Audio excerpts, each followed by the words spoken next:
ഇന്ന് എൻ്റെ കൃഷി സ്ഥലത്തേക്ക് വന്നപ്പോൾ ഒരത്ഭുതമായ ഞങ്ങൾ കാഴ്ച കണ്ടതാണ്. അത് നിങ്ങൾക്ക് കാണിച്ചു തരാം. എൻ്റെ വീട്ടിലുണ്ടായ ബത്തക്കയാണ് അത്. അവിടെയുണ്ട്. നമ്മളിവിടെ ഇവിടെ ചിരങ്ങി ഉണ്ടായിക്കണേ. നമുക്കത് കട്ട് ചെയ്യാം.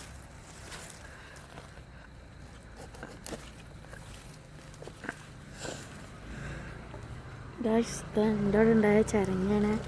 നമുക്ക് ഇത്ര എളുപ്പം കിട്ടിയിരുന്നു. ഇനി വെള്ളരി ഉണ്ടായിരിക്കണം നമ്മുടെ വീട്ടിൽ ഒന്നുണ്ട്.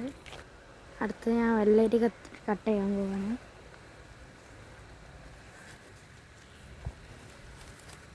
നമുക്ക് 2 കിട്ടിയിട്ടുണ്ട്. ഇനി ഇത് നമ്മൾക്ക് വേറെ ഒന്നും കൂടി കിട്ടിയെന്ന്. അത് നമ്മൾ കോട്ടാൻ ഉണ്ടാക്കിയെന്ന്. ഇവിടെ ഉണ്ട് വേറെ ബത്തക്ക. ഇത് മൂത്തടി എന്നെ അത് മൂക്കുമ്പോൾ നമ്മൾ പൊട്ടിക്കും. പൊട്ടിച്ചണ അന്ന് നമ്മൾ വീഡിയോ എടുക്കുന്നുണ്ട്. എല്ലാവർക്കും ബായ്.